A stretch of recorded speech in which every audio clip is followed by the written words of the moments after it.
it's all now beginning to make sense. Why did I do certain things at certain points in my life? Right. Like it's almost like there was a great, I don't know, a God that designed my life and said, you need to go through this at this time and this at that time. Despite what I'm going through right now, I'm figuring there's probably a reason for all of this as well, too. This is Evolve CPG, a community of purpose-driven brand leaders who not only believe in better, but actively pursue it. That's better products, better brands, and better leadership for a better world. Thanks to you, our listeners, this podcast is now ranked in the top 10% of all podcasts globally. Let's not stop there, though. If you like our show, please take a moment to leave us a rating or review and share your favorite episodes with your network. The more people we reach, the more good we can bring about in this world. If you work in the industry, you can also join our online community where we're going further, faster together at community.evolvecpg.com. I'm your host, Gage Mitchell, founder and creative director of Modern Species, a sustainable brand design agency helping better brands grow and scale their impact. On this episode, we're speaking with Miyoko Schinner, founder of Miyoko's Creamery, about brand activism, food colonialism, age and entrepreneurship, her unplanned exit from her namesake brand, and much more. Well, hello there. I'm Miyoko Schinner, and I am a longtime vegan activist and entrepreneur. I've had a whole bunch of businesses for the last 35 years. But most recently, I'm the founder of Miyoko's Creamery. We'll talk more about that later. And I'm also the founder of two nonprofits, Rancho Compasión, which is a farmed animal sanctuary, and LEAP, Leaders for Ethics, Animals, and the Planet, which is an alternative to 4-H and FFA. Nice. That's awesome. Thanks for that. I'm also an author. So I've written 6 cookbooks. That's a lot of cookbooks. That's not just like one cookbook. So No. That's amazing. And we'll kind of dive into some of that as we have our chat too. But I'm thankful for you to carving out some time to have this conversation. I've been looking forward to it for a little while. Partly just a lot of what you do and put out into the world. I love your perspectives on things. So I just wanted to nerd out on some of those perspectives of the conversation and share it out. So I appreciate one of the things I've heard you talk about is this idea of, activism and brands. One of the statements I saw you post, I think it was on LinkedIn, you mentioned that if you're not an activist, you're just a product peddler. So I love that statement because for me, it's like business is all about the mission and the purpose, right? Otherwise, why are you doing it? So I'm curious, where did your activist spirit came from, and what would you say you feel is the role of business and brands and activism? Yeah, the whole idea, the merger of brands and activism is something that took me a long time to sort of evolve within myself and understand how business actually could be that. And while I was inventing all these businesses for many, many years, at the back of my mind, it was always because of activism. But there was still a part of my mind in the beginning trying to reconcile how can business and activism merge. It took me many years to really evolve that thinking. But it all started for me when I went vegetarian when I was 12 years old because I just didn't want to eat animals. And then I went vegan when I started learning about the dairy industry, which was very little known at the time. This was in the mid-1980s, and this was pre-internet. Information was lacking overall, but I happened to read an article about it, and it just shook me up, and I thought, oh my God. And my transition was slow at the time, but because it was hard to find the foods that I loved, especially dairy, butter and cheese. It seemed like something that you couldn't live without at one time. And so it took a while for me to get there. And for a long time, I actually downplayed my activism. I downplayed the reasons I was vegan because if I was at a dinner table trying to make polite dinner conversation, I didn't want to offend anybody. And I think most of us go through life trying to get along, trying to fit in, trying to not offend others. And that's a big part of our existence. And at some point you get to maybe an age, maybe because I'm just old enough now where I don't care what people think about me. But you finally realize you have to speak the truth because you only have so much time left on this planet. And if you don't spend your life speaking the truth, then what's the purpose? And Yeah. you also find that speaking the truth is really, really powerful, because when you actually speak the truth, people listen. And when you're just trying to fit in, that's all you end up doing is fitting in. You don't actually make a difference. So Yeah. that sort of realization took many, many years of just personal development to come to terms with. But that was, I became a vegan because I wanted to stand up for something, but I was afraid to speak about it for a long time.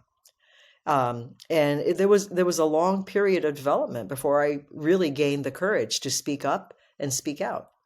Hello, impact driven professionals. On April 27th, we're co hosting an Impact Driven Community Day, a virtual event with programming that covers mindset, heartset, visioning, strategy, marketing, branding, and collaboration.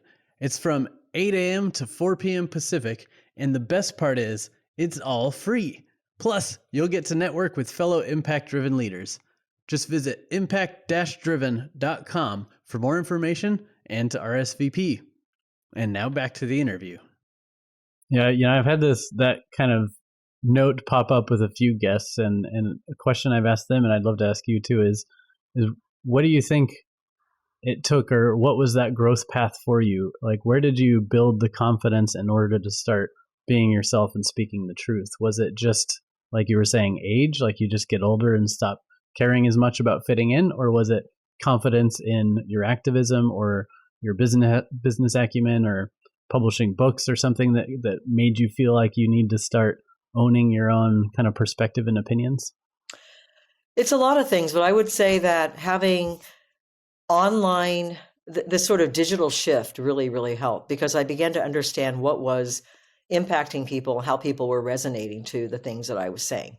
So in the very beginning, we all had a limited audience, only people that you came in contact with.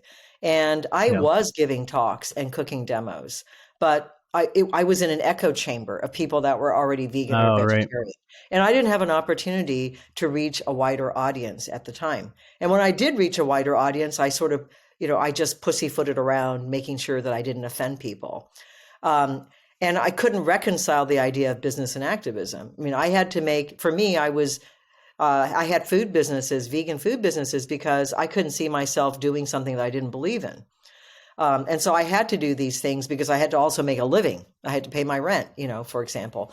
And so I would find these food businesses that could support me, but at the same time I was passionate about and I believed in, but I was afraid to talk about what the real reason was to people other than the echo chamber, because I didn't want to offend them.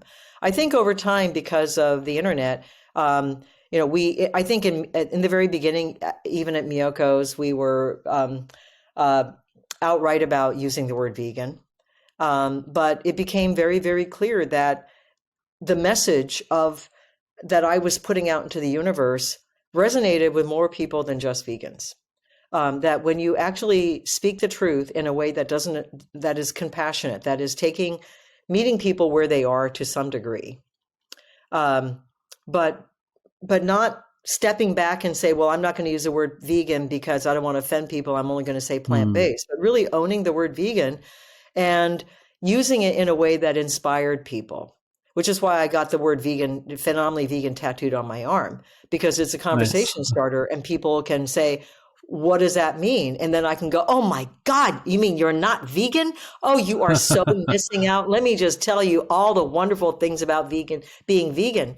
Once you can actually own that and really speak the truth and show that you care about something that's beyond just your personal life, but you care about the lives of animals, you can tell their stories, people start going, oh my God, I can't believe that. You just touched me in a way that I've never been touched before. And then they start to listen. But if you don't have a point of opinion, no one's listening because nobody cares. I mean, you have to be willing to take the risk of maybe offending some people. You're going to offend people no matter what you do anyway, whether you have an opinion or you don't have an opinion. But the fact is, if you learn to speak your truth and find your voice in a way that is strong but caring, people's ears perk up and people go, oh my God, wow, that was powerful. Yeah. So, the more I did it, the more I learned that I could do it and that I can do it better each time. And I think that's the thing is that, brands don't understand that so many brands are so afraid to speak the truth. I mean, this whole conversation about, well, we want to be more inclusive. That's why we don't use the word vegan. That's why we use the word plant-based. We want to be inclusive. Well, if you're a marketer, your job is to get people to care. If they don't care right now, that's your job. And if you can't get people to care and all you're going to do is play the safe game and play where people are already operating, then you're not a very successful marketer. Absolutely. It's also like if you're trying to be for everybody, then you are for nobody, right? You're I for think nobody.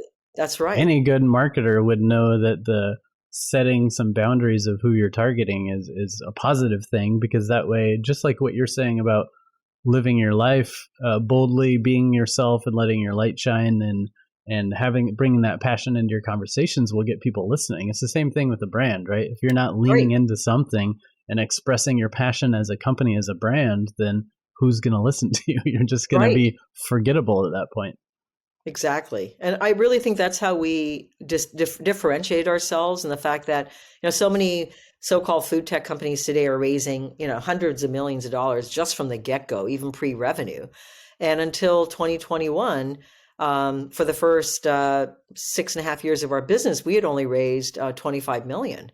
But we, got into 30,000 stores, and we had established not only a national but a global presence. And we didn't do that from spending millions of dollars on marketing. We did it by simply having a strong, honest, bold message. Yeah.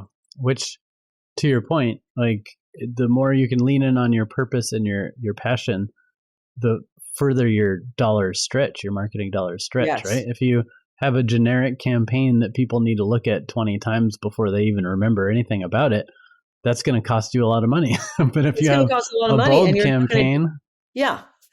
I that's mean, the way compelling, when I look at advertising, I take away the logo, I take away the brand, and I go, just by looking at the message and the photograph or whatever it is, I go, would I know what that brand was just by looking at the messaging?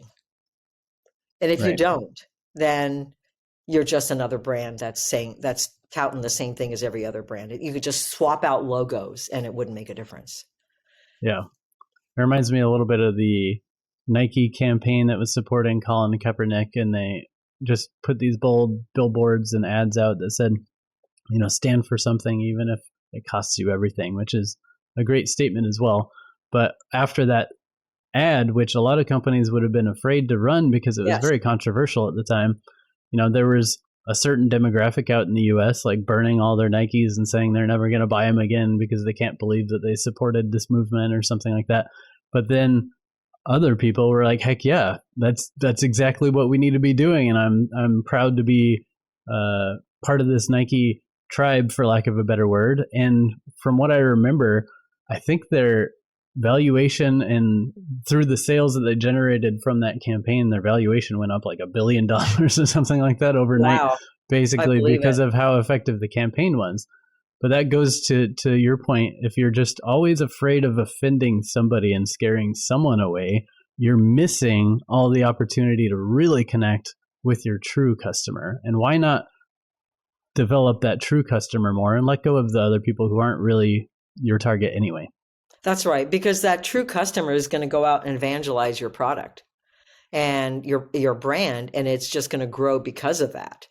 Um, you know, I feel like, the whole plant-based industry right now, or the so-called plant-based industry, I'm using industry terminology at this point, is still so much in its nascency. And if if we're truly trying to combat climate change, and we really only have a few years to deal with that, then just tiptoeing around and trying not to offend isn't really going to help us grow.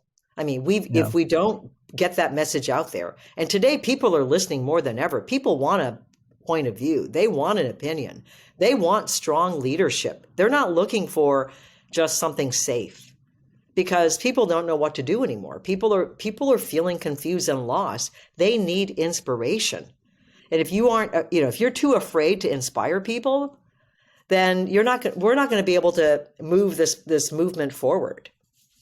Absolutely. That actually reminds me of one reason why I think brands as activists is such a powerful thing. And that's because, to your point, people want strong leadership. And I think if we could count on our governments to make the changes and set policies that are going to help us move forward to a just, regenerative, society where climate change is tackled and everyone's being taken care of and living their best life, then brands wouldn't have to take a stand That's as much. exactly But right. because governments aren't moving fast enough or aren't willing to take a stand because they're so divisive, brands then step in as the most prominent player in moving the needle because they control the Exactly. supply chain and they influence consumers, right? So That's the more a exactly brand right. takes a stand, the more they'll connect with the people who actually give a shit and want to help move the world forward.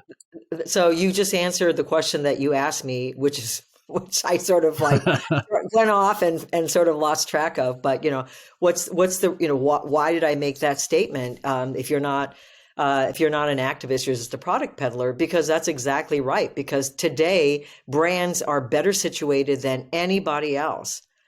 Brands and celebrities, but celebrities, I would argue, Right, are brands too. Our right. brands are situated better than anybody to actually get something moving forward. And so it's our responsibility, especially if we're all saying, oh, we're all mission based. Well, then do something about it. Be an activist, put yourself out there, because we need to move consumers. We need to change. If we can change consumer behavior, we can actually make an impact. Otherwise, you're just thinking about, well, what's the biggest, what should I do for the biggest ROI? And then we're basically just back to, pushing products. So I'm Yeah, sorry I absolutely. offended some people. I know I offended some brands. I offended investors for sure. I've gotten really good at doing that. But the fact is, we're not doing enough. All these Yeah. brands and all these investors that say, yeah, we care about the future. Well, then do something about it. If you really care about the future, then speak your truth. But they won't. Yeah. I love that. And it just makes me think, like, if nobody's offended, are you really even trying hard enough? No. Because, like you said, if you're not willing to speak your truth, like when you speak your truth, there's going to be people who agree and people who disagree. But if you're Right. not speaking your truth and you just take the neutral ground, then yeah, you can get away without offending anybody, but you're also not going to inspire anybody. So if you're The needle truly doesn't aiming to move. inspire, you have to be willing to offend, right? Right. You absolutely have to be willing to offend. And hopefully that groundswell grows of those that are inspired enough to actually create a movement. I mean, at this point, what we need is a grassroots movement, because the government, sure ain't going to do anything, as you were saying. So we need to nurture that grassroots movement. We need consumers to be at the forefront of making change. I love it. I've done a lot of nonprofit leadership as well as just general community building and I guess serial entrepreneur, I suppose, of for-profit businesses. And as I've kind of looked at the power of all those different avenues I've taken, while I love nonprofits and there's a good place for them, I truly believe that a mission-driven for-profit company has the best chance of changing the world because they are self-funded, by which I mean they fund their activism through selling of good products. Ideally, if they're mission-driven, their products themselves also change the world, are more sustainable, healthier, whatever.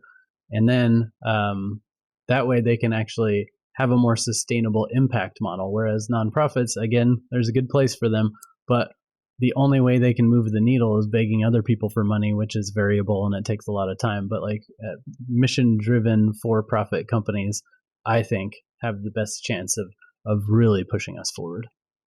Yeah, I would agree. And I would also say that there's a role for nonprofits as well, Yeah. because the idea is pure activism on the part of most nonprofits, I would hope. Although at this point, I think there's been, for example, organizations like Greenpeace that have just really changed quite a bit since their inception, and they're more they're toning down their messaging much more Right. than they did initially when they first started, and they were far more activist.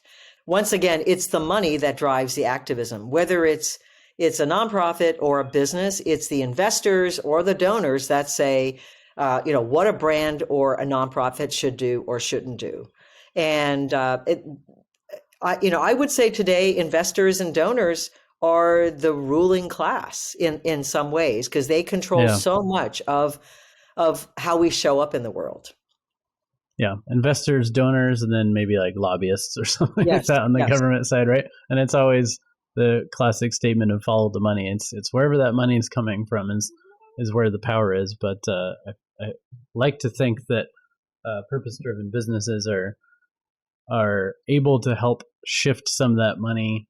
Granted, to your point, it's a lot investors, but hopefully and more good investors, I think, are popping up that are mission driven and taking the longer view and investing in purpose. So I think I'm excited to see that movement or moving along, where we can shift businesses to a little bit more of a stakeholder model than a shareholder model through better shareholders, right? Better shareholders who know that they're yes. putting the money towards something important and they're willing to take a little bit of a backseat to the mission.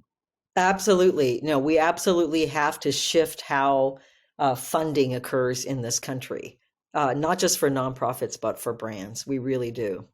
Yeah, especially with the complete inequities in funding as well. I think Yes. that's priority number one, and then maybe co-priority number one is also just get more of that money shifted to impact-driven businesses that are making the world a better place instead of extracting from the environment and people. So with that said, I love that kind of angle that you take with the brands as activists. But another angle that popped up that I thought would be fun to dive into a little bit is this idea of food colonialism. And Yes. it was piqued by one of your pet peeves, alternative protein, as basically a form of food colonialism. So can you break that particular colonialism down, and then just talk about like how else you see that affecting modern food culture? Yeah, food colonialism I define as the act of one culture imposing how we eat upon other cultures. And we all know that the Western diet has impacted much of the world, to the point that we're defining what food is by how we eat here in the United States, largely. I'm not Yeah, even saying Europe. But we here in the United States are blind to the fact that other cultures have eaten other ways for centuries and have done just fine. And we have this idea that we need animal protein, which is also a recent phenomenon because Americans have never eaten this much meat in their lives. I mean, this is something that, yeah, really has increased over the last 100 years or so, but predominant really since World War II is really when the rise in animal products has started. Um, but we sort of assume that, we need to help other communities eat the same way we do. I was just horrified one time when I was in Vietnam. We were looking at our cashew supply chain there, and there was this giant billboard from Nestle uh, about how they were bringing good dairy nutrition to Vietnam. Well, Vietnam didn't have a wow, dairy culture. I mean, they didn't yeah, they never had dairy, and there's no reason all of a sudden after thousands of years that they all of a sudden they need it. Um, and then I was talking to another French dairy company that was telling me about their social initiative where they were providing their cheese to women street peddlers so that they could make more money and feed their families. And of wow, course, become addicted to cheese at the same time. And yeah. they thought this was a great social initiative that I would applaud them for. And I was actually pretty horrified. I didn't tell them that. Um, I probably would at this point, but at the time I was trying to smile and be polite. And I was born in Japan and I went to school there, and I mean, at least until kindergarten, first grade, and ate a very Japanese diet. And I moved to the United States, and all of a sudden I had to have milk with every lunch. I mean, like they made you take milk. And I thought it was I thought it was disgusting. I mean, and Japan's another culture that did not have dairy products, and didn't consume a lot of meat. In fact, it was by royal decree, because it was a Buddhist country, it was vegan for 800 years. That was actually a law prohibiting the consumption of animal flesh. I think fish was not precluded, but animal, but four-legged creatures, etc. You weren't supposed to eat them. Yeah. And so there are all these cultures all over the world. And then I hear one of the cell-based companies saying they're going to be building bioreactors in Africa so they can bring good animal cell meat to the Oh God. Africans. Yeah. And so to me, this is food colonial. Is it really helping the local communities? Is it helping their environmental impacts? Is it helping their economy? Or is it taking over and finding inroads? I mean, you just think about, Nestle and formula in India in the I can't remember what year it was when they first introduced baby formula to Indian mothers, and all the babies started getting sick because it was lacking some vital nutrients we didn't understand were actually in breast milk. But when a Western country infiltrates another culture and imposes their food values upon them and makes a cultural shift that impacts everything from how they eat, which means it impacts the economics, and allows the Western culture, the Western companies to benefit economically. That is food colonialism. It's been going on for centuries, actually, but little by little. But it is becoming very, very serious in the last few decades, and that is what I'm afraid of as we reinvent the future of food. When we start thinking about what should the future of food look like, I don't want to make the same mistakes that we have in the past. But I fear that the so-called food tech and plant-based, we're making those same mistakes.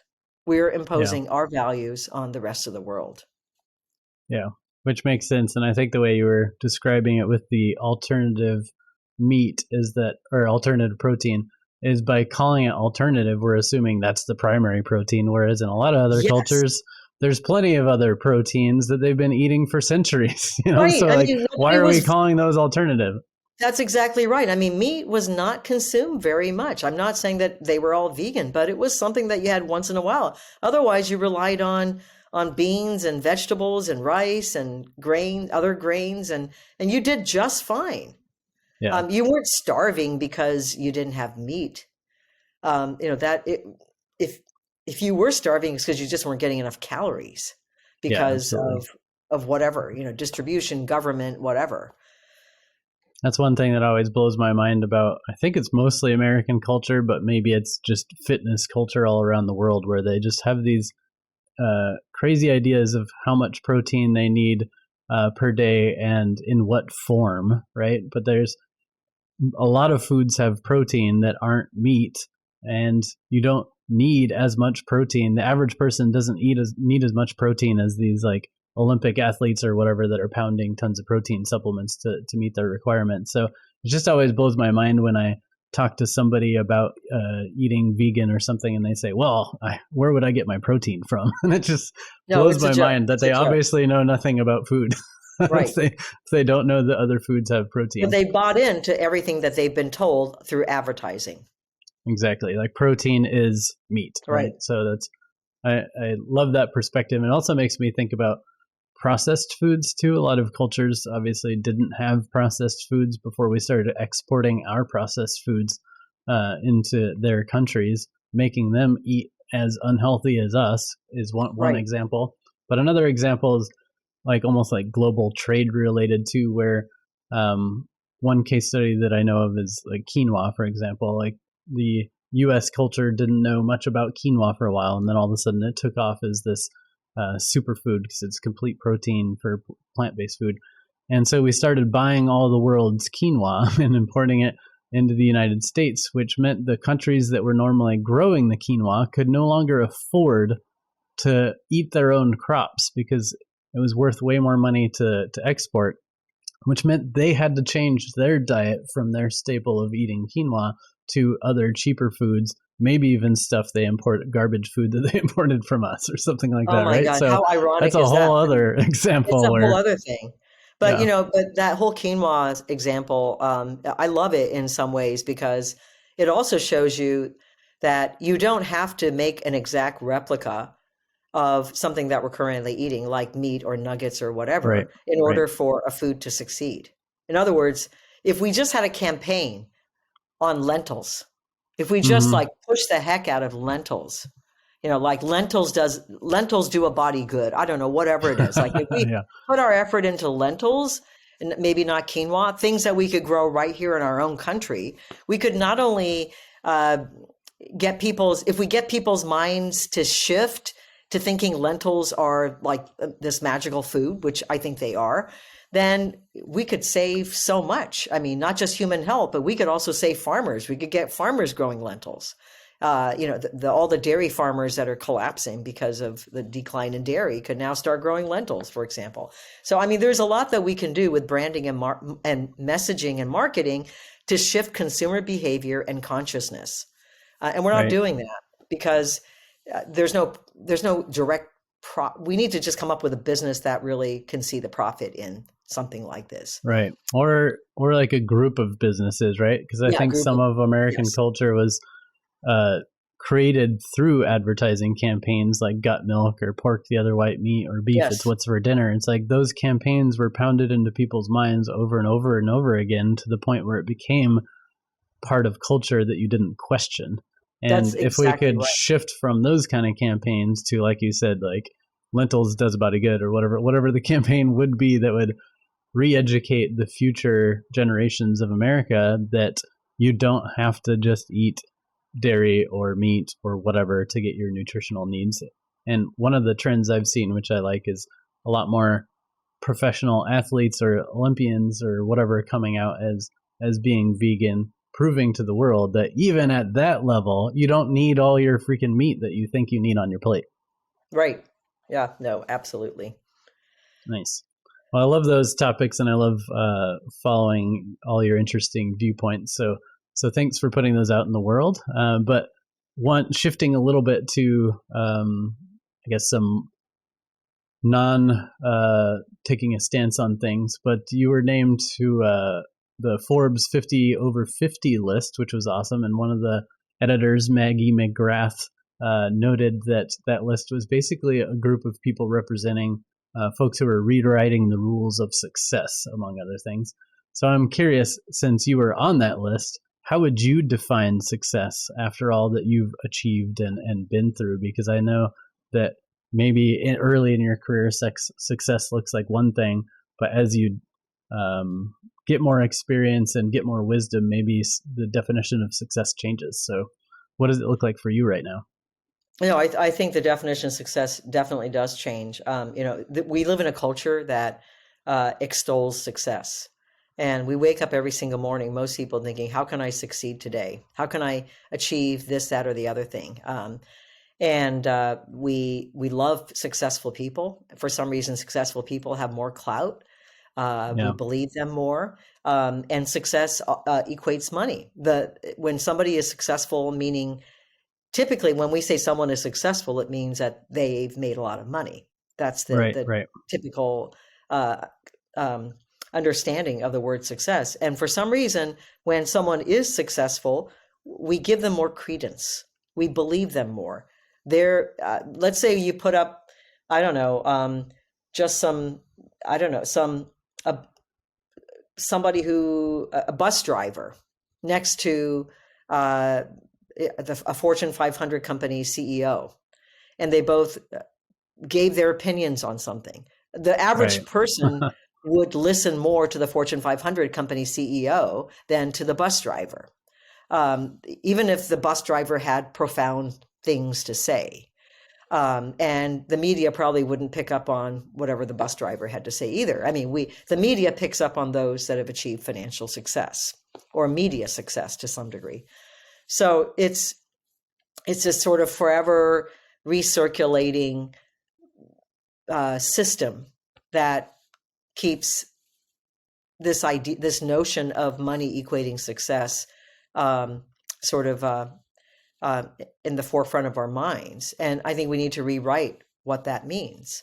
For me, success was at the time that I was named to the Forbes list, and now really about what is the impact I can have on human consciousness, on animals, on the world. What is and right now, as painful as this whole thing with Miyoko's has been, the amount of public support that I've gotten as a result of the falling out with Miyoko's, to me, is a demonstration of the success that I've had. In other words, I was able to touch people or inspire people.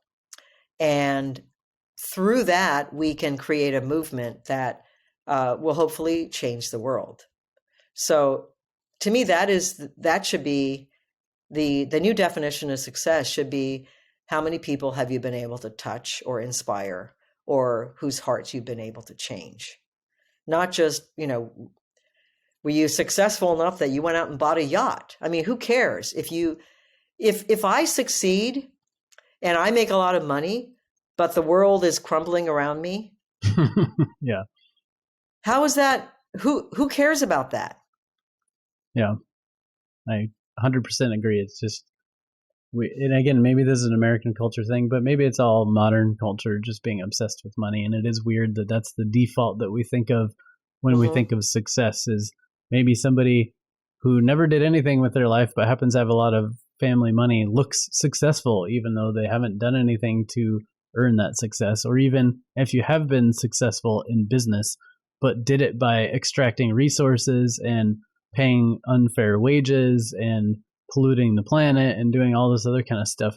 Is that really success, that you basically just stole money from the planet and people? Like, that's we're exactly basically right. elevating, a modern day bank robber at that point to being successful. And I guess it just calls into question, what is success? Is there even a universal definition of success? Like, one of the things I've been thinking lately is maybe there isn't like a one way to be successful and you have to achieve this one criteria to be successful in the world. Maybe it's more, we all need to define what success is, and maybe it's just dependent upon our goals. Like maybe there's somebody who's more of an introvert and doesn't want to be an outspoken person, but wants to just be the best family member or the best friend or whatever they possibly can. And if you make one person's life better, maybe that's success too. Maybe you don't have to go out and change politics of an entire country to be successful, Like, I there could love be that. different No, I mean, definitions. yeah, or happiness. I mean, how many of us wake up every morning saying, "How am I going to be happy today?" And how am I going to help somebody else be happy today?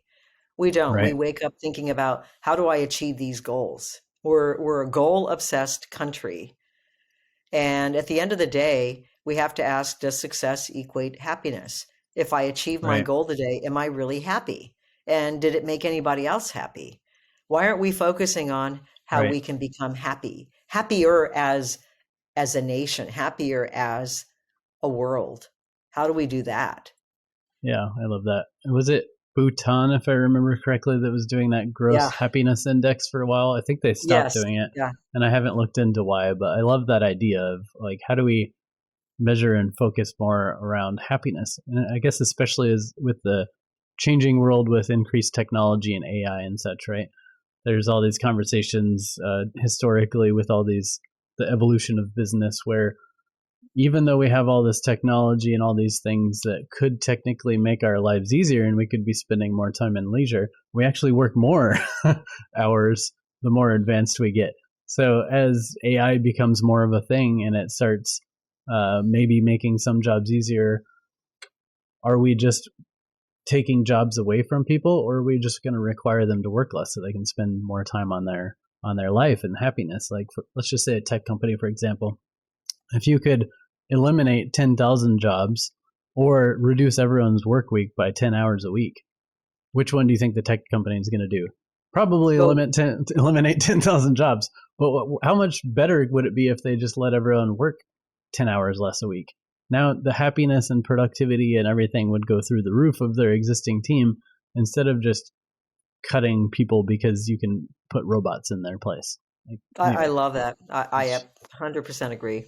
yeah, my mind just spins so many are on so many angles for this, but like there's been in social media, I keep seeing this video clip of Bob Marley pop up where some interviewer must have been back in the 70s or something, I'm not sure, but like asked him like, are you, what did he say, are you a wealthy man or something like that? And he says, what do you mean by wealthy? And he said, well, do you have a lot of money and possessions or something? He said, money and possessions make you rich?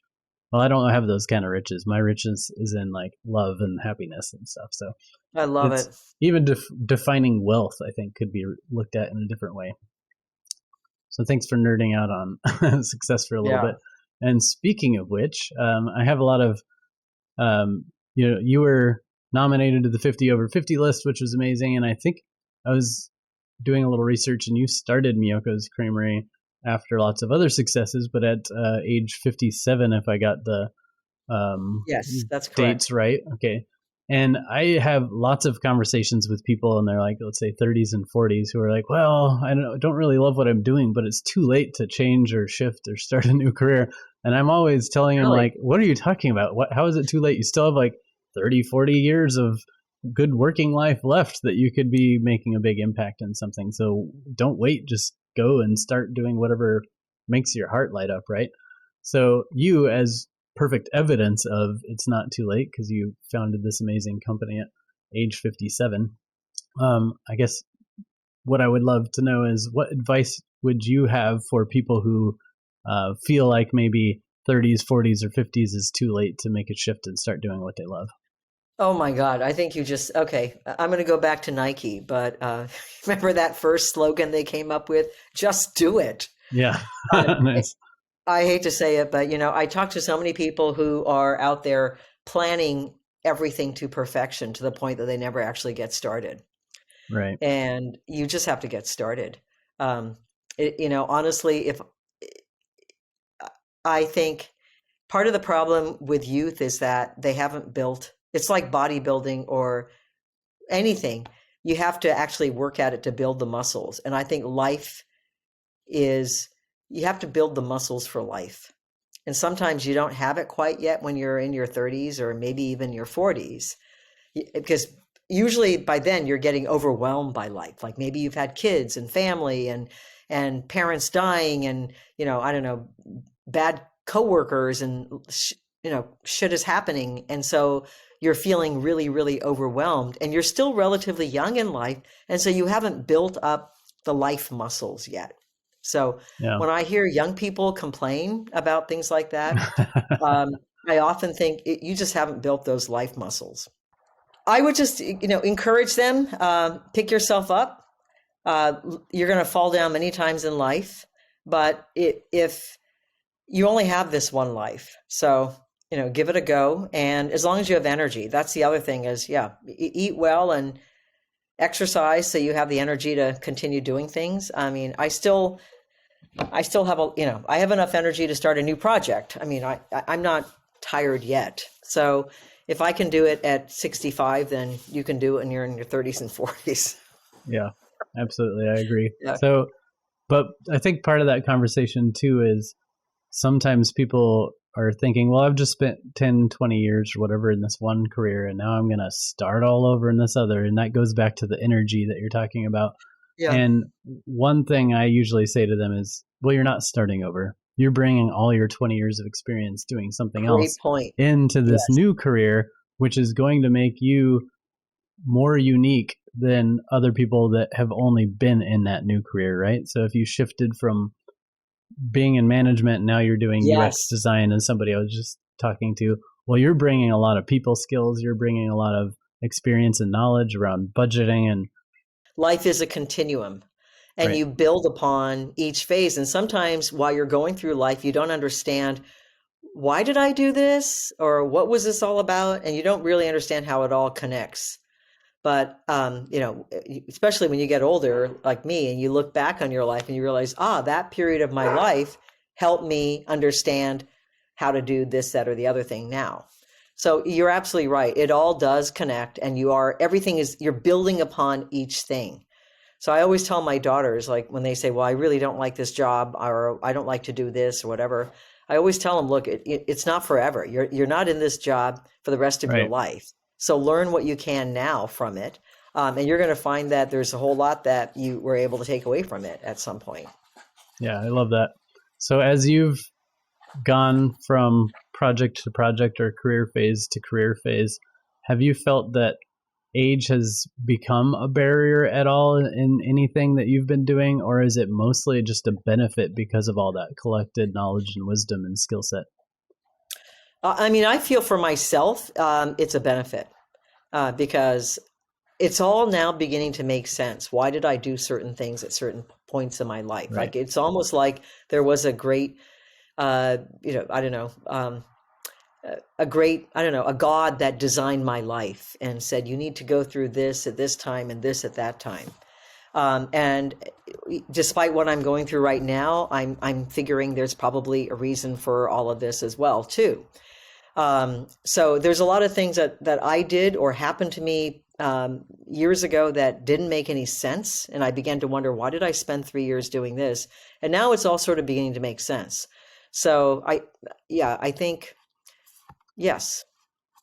That's awesome. It Yeah, kind of reminds me of the song lyric, you don't always get what you want, but you get what you need, right? So that's right. so Yes, you may yes, not have the exact job you want right now, but you're getting critical experience that will make you better at that dream job in the future. And it's all part of yes, your journey. It's all part of the path. yes.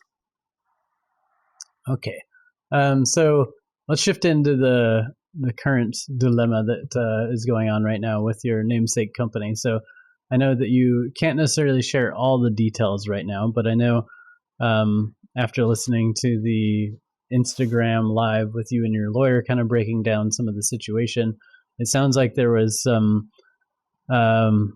bad work culture stuff going on that you and other people were subject to that kind of caused this current stage of you being demoted and then forced out, but then also legal battles. But can you first just paint the picture for anyone who's not aware of kind of what's going on and whatever level of detail you can offer?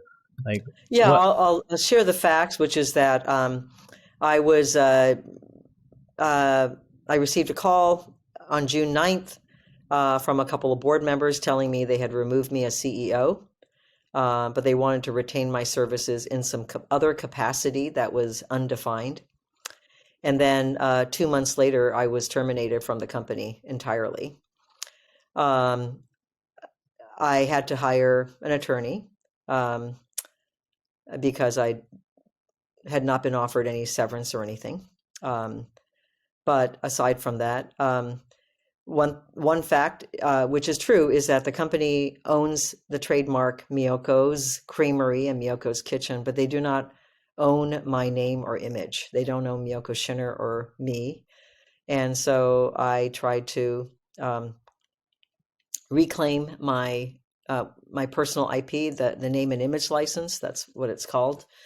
Um, and we spent several months trying to negotiate a potential role for me, but we always got hung up on the name and image, on how that would be used. And Right. I wanted to be used a certain way, and we had issues about that. And they also I had filed a complaint about something that had been bothering me for quite a while there, and that I had complained verbally to the board about, which was the treatment of women by a certain individual, actually a couple of individuals. There was a consultant also. And it was something that I noticed. This is a whole other discussion about misogyny.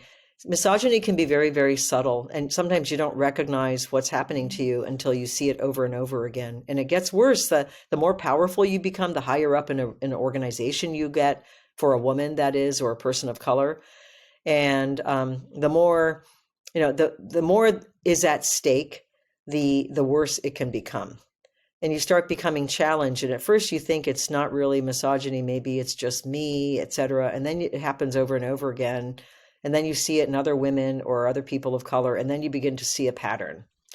And I had begun to complain about this thing about a year or so before I was let go. And in one meeting, I got very, very upset because of something that had happened that was extremely misogynistic, the way that I had been treated by a certain individual. And I got very upset and told the board that. And I mean, I was visibly upset because it was so it was so upsetting.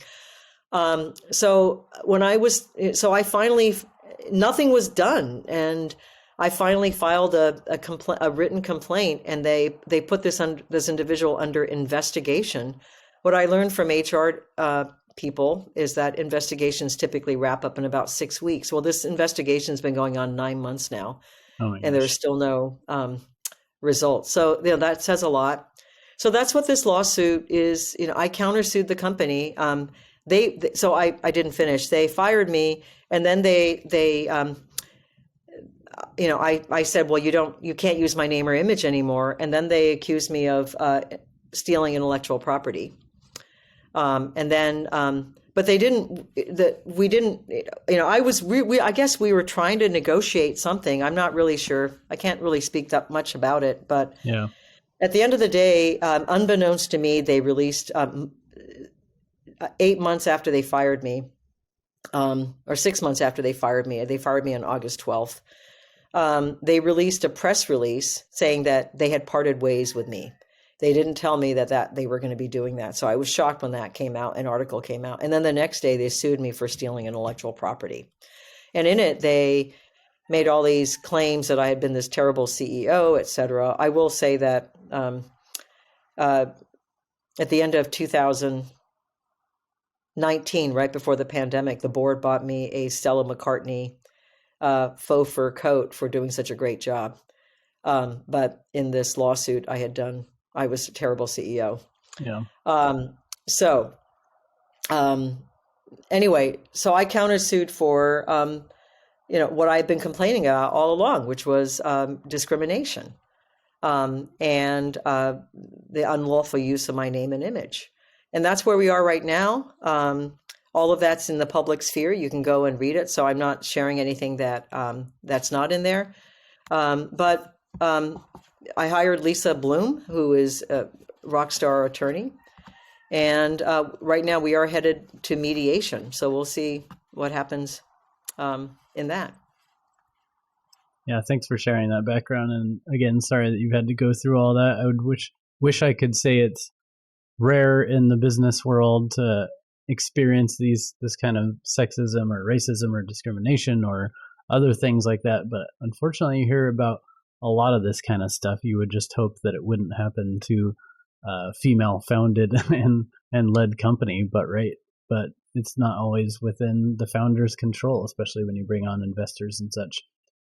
So speaking of which, I don't know if you can say or if you have an opinion on this, but do you feel like part of your ultimate, demotion and removal is, obviously maybe partly due to you filing complaints, but you also mentioned that they're now claiming that you were not suited for the job or a terrible CEO or something like that. But obviously you were a good enough CEO to bring the company to the level where it is now. So do you feel like part of like what they're trying to do there is just hedge their bets and paint a story that will make it so that you can't file or win some sort of counterclaim? Or do you feel like part of the reason this all happened was also discrimination? Like they felt like a woman CEO or something like that wasn't going to be able to get the company where it is because they only trust men CEOs to scale a company to the size they wanted or something like that. Do you have any thoughts I on don't that? know. I don't know, but I mean, I don't have an MBA. I've just been a serial entrepreneur. But I was told, and these are words that I will repeat, your scrappy ways may have gotten us here, but they're not going to get us to 200 million. So Yeah. that is And I have something heard from some CEOs, like when they were talking about scaling, that they say, the team that got you to, like 10 million or whatever is not the team that'll get you to 100 million. And that's not the team that'll get you to 1 billion. And that And to some degree that makes sense. And I think founders aren't always like founders who are more of starters, can sometimes be better at starting something than maintaining it. Maybe you get bored and want to move on to the next thing. So there's a difference between like more of the visionary founder and the CEO type founder. And so I could see how maybe at some point you or they felt like, well, we need somebody that's used to growing billion-dollar businesses or something. However, I also feel like that should have just been a conversation and asking you what you want and where you want to fit into the company. And maybe if you felt like, you know what, I'm not into scaling that big, I want to be more about the mission. Can I just change the chief mission officer or the chief vision officer, which I've seen some founders do when they decide that they're not into the operational side of things. So I think that's what I find especially gross about the situation is that they didn't even make it a conversation. They just made the decision for you, which again, to me feels a bit like discrimination. Yeah, I mean, there's a lot. Absolutely, I think there's something that is different about this company, which is that there was a mission, and you're not going to be able to just go out and hire another MBA that has the same. How many people who have scaled companies have had this kind of mission focused brand? Right. But the other thing that I would have to say is scaling a company to 200 million that's making, I don't know, potato chips or bars or cereal, breakfast cereal.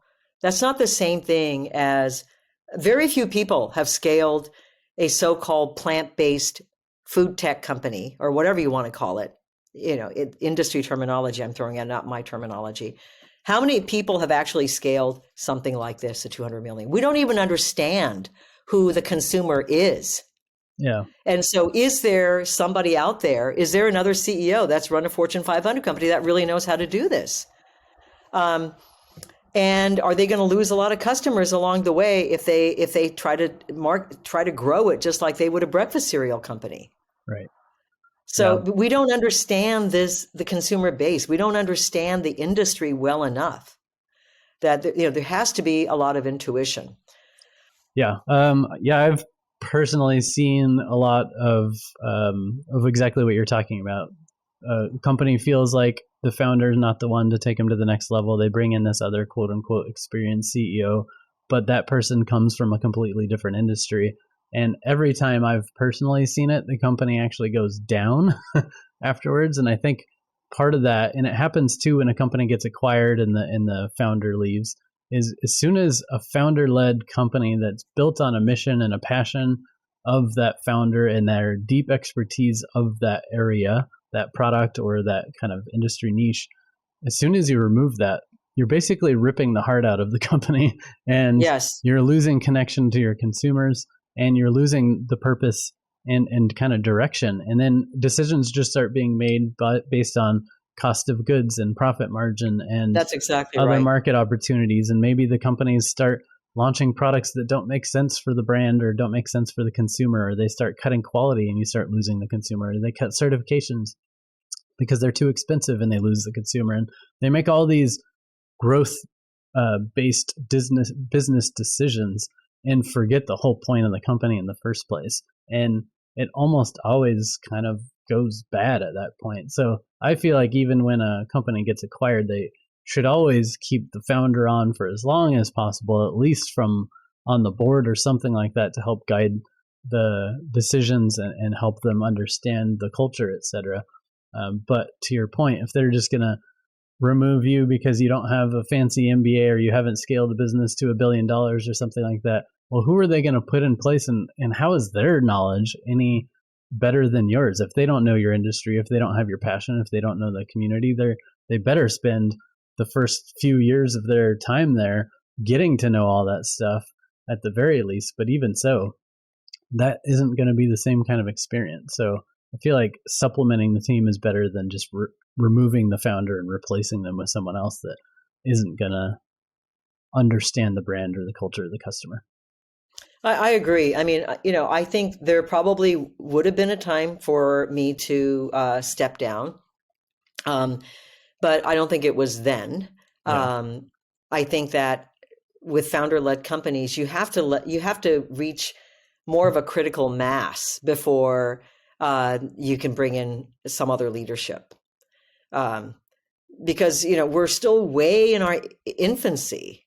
And we really needed to at least get to become an adolescent or a teenager or Right. something to be able to, and I think that's the mistake that a lot of brands make. Because the thing is that the investors have a timeline to cash out on their investment. Right. And so oftentimes really establishing a brand just takes longer, like really establishing a brand in a really profound way where it can't change takes longer than the timeline for a fund. Right. Exactly. That's why I like some of these more long-term funds like Next World Evergreen that are set up to not look at 5 or 10-year turn and burn kind of stuff, but they're looking at more like 20-year, 100-year funds and Yes. letting companies take their time. But that also reminded me of our conversation with Seth Goldman after Coca-Cola kind of discontinued Honest Tea and he was getting ready to launch Just Iced Tea.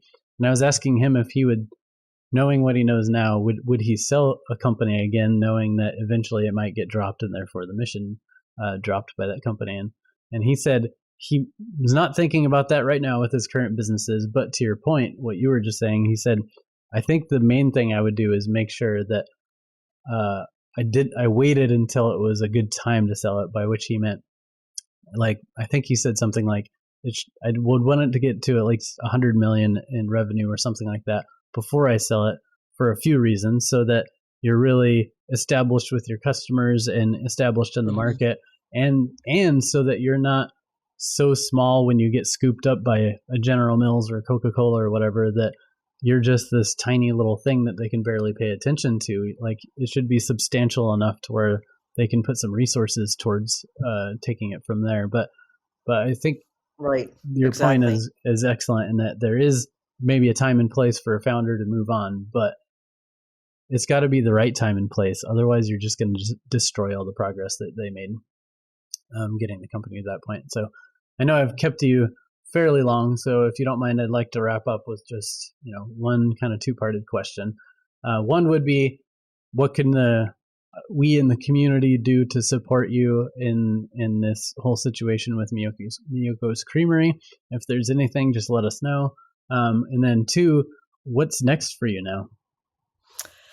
Well, I've been getting a lot of love and support online, so thank you so much. Let your feelings be known to the company. That would be, I guess, the one way. Check out my new YouTube channel that I'm launching next week, April 10th. Our first episode will be going up. It's called The Vegan Good Life with Miyoko, and it's sort of a lifestyle cooking show. So I'll be sharing lots of recipes, little tidbits down at the sanctuary with the animals. It's all about not just cooking, but sharing the food with people and animals. There might be guest appearances by goats in the kitchen, etc. So it's just sort of a fun little show that I'm doing just because I love connecting with people. I love connecting with the consumers, my readers, my audience, and it's just something that I have fun doing, and so now I have I have time to do it. I don't have another business planned right now. I'm hoping that whatever next business venture I do start, it'll be crowdfunded, community-based, Nice. more stakeholders, and it will be very activist, unabashedly activist.